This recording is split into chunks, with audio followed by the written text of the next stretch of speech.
Всем огромный привет, добро пожаловать на мой кулинарный канал. Сегодня мы с вами готовим безумно вкусные стейки из цветной капусты. Будет очень вкусно, проверено лично малоежками, рекомендуем на 100%. Весь секрет этого блюда заключается в безумно вкусном маринаде. Мы с Алексеем уже попробовали эти стейки на нашем мукбанг канале, ссылочку оставляем вам внизу в описании под этим видео. Переходите, дегустируйте вместе с нами и готовьте тоже вместе с нами. Также, кто еще не знаком с нашим семейным каналом, ссылочка внизу в описании под видео, переходите, знакомьтесь, добро пожаловать, будем рады видеть каждого из вас. Ну а сейчас оставайтесь со мной, я вам подробно расскажу, как приготовить вкуснейшие стейки из цветной капусты. Мы начинаем.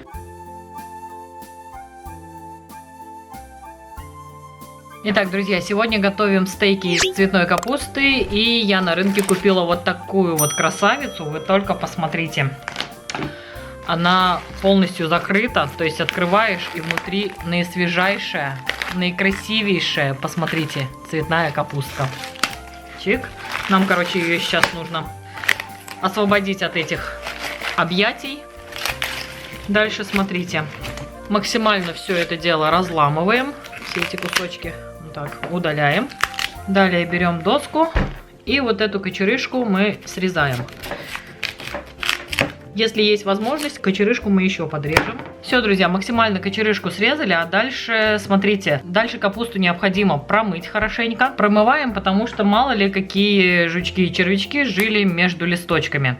Значит, смотрите, дальше, если вам необходимо капусту разобрать по соцветиям, по этим стебелькам, да, вы просто вот эту кочерышку, продавливая ножом туда внутрь, по диагонали, вот так немножко под наклоном, по кругу вы ее вырезаете, удаляете, и тогда легко уже можно будет по веточкам все это дело разобрать. Я же сегодня буду готовить стейки, поэтому я разрезаю капусту, ну, вот так примерно. Значит, смотрите, вот эту начальную капусту я использую в салат. Ссылочку, кстати, на салат, очень-очень вкусный и полезный, в состав которого входит цветная капуста, я вам оставлю внизу в описании под этим видео. А дальше, смотрите, вот так примерно по 2 сантиметра толщиной нарезаю из цветной капусты стейки. Вот это у нас пойдет сегодня в рецепт. Можно даже вот так разделить пополам по кочерышке, чтобы веточки у нас не разваливались. Вот такие вот замечательные стейки у нас с вами сегодня будут получаться. Таким образом нарезаем капусту, насколько это возможно. Сколько получится стейков, столько и сделаем. Все, друзья, вырезаем мы буквально вот 4 кусочка, которые у этой кочерышки.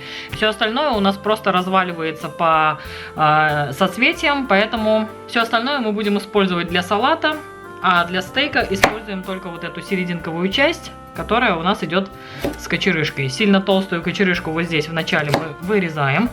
Она нам не понадобится. Все остальное мы с вами будем использовать для приготовления наших стейков. Вот такие заготовочки я сделала.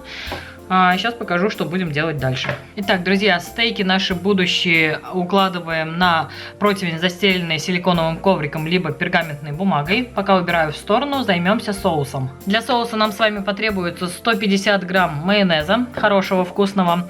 Для цвета мы добавим чайную ложку паприки, на кончике чайной ложки черного перца, 4 зубчика чеснока и 2 чайные ложки зернистой горчицы французской. У меня получилось 20 грамм.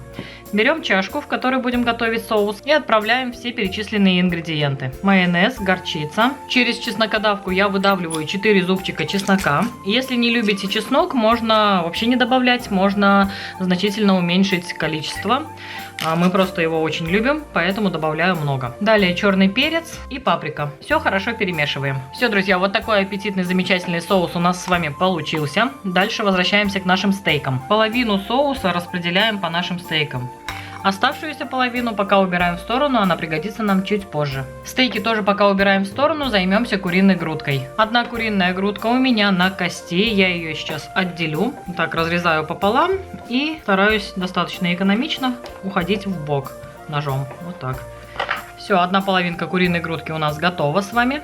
Точно так же поступаем со второй половинкой. Далее, друзья, учитывая, что у нас с вами 4 стейка, мы разрезаем куриную грудку просто на пластинки толщиной примерно 3-4 мм. И это куриное мясо будем укладывать сверху наших стейков. Просто поперек куриную грудку разрезаем на вот такие вот кусочки. 3-4 мм толщиной. Куриную грудку я нарезала. Возвращаемся к нашим стейкам. И теперь все это куриное мясо, которое мы нарезали, распределяем по нашим стейкам. Я укладываю достаточно компактно, потому что все в нашей семье очень любят мясо. Там, где вам кажется, что более-менее тоненько, сверху вот так лишние кусочки я уложила. Все, вот такая красота у нас с вами уже получается. Дальше делаем следующее. Возвращаемся к нашему соусу и равномерно распределяем по каждому стейку. Все, друзья, стейки я смазала остатками соуса, пока убираем их в сторону. И нам потребуется 2 помидора среднего размера, общим весом 350 грамм у меня получились помидоры. Я буду их нарезать кольцами на своем любимом станке. Обязательно, когда рука приближается к лезвию, я пользуюсь плододержателем. Вот такие колечки у нас с вами получаются, которые мы будем укладывать сверху нашего стейка. Таким образом, сейчас нарежу второй помидор. И возвращаемся к стейкам. Вот так можно внахлёст. Укладываем наши помидорчики. Более крупный, то 3 помидорчика. Все, друзья, теперь всю эту красоту отправляем в заранее разогретую духовку до 180 градусов на 20 минут. Итак, друзья, пока у нас стейки наши находятся в духовке, мы с вами возьмем 200 грамм сыра твердых сортов и натрем на крупной терке. Вот такая получается стружка. Сыр я натерла, вот такое количество у меня получилось. Ждем, когда пройдет время, и будем вынимать наши стейки из духовки. Итак, друзья, прошло у нас с вами 20 минут. Слегка я посолю, потому что лучше, конечно, было цветную капусту солью немножко присыпать. Но я это забыла сделать, ничего страшного. Поэтому солью присыпем сверху помидоры. Буквально по маленькой щепоточке. Дальше все наши 200 грамм сыра равномерно распределяем на каждый наш стейк. Хорошую такую толстую шапку из сыра делаем. И снова отправляем в духовку при тех же 180 градусах еще на 15 минут. Итак, друзья, вы только посмотрите, вот такая красота получилась. При желании можно украсить зеленью, выкладывать на тарелку и уже подавать, угощать семью. Итак, друзья, вы только посмотрите, вот такая красота у меня получилась. Нам уже не терпится попробовать все это на нашем мукбанг-канале, куда мы вас всех и приглашаем. Ссылка, как всегда, внизу в описании под этим видео. Ну а это видео, если вам понравилось, ставьте мне, пожалуйста, пальчики вверх, подписывайтесь на канал, пишите комментарии, нам очень приятно с вами общаться. Это мотивирует снимать для вас еще больше вкусных и интересных рецептов. Огромное всем спасибо за лайки, за комментарии, за пожелания, а также всем спасибо за просмотр. Всем пока-пока, приходите еще, увидимся снова.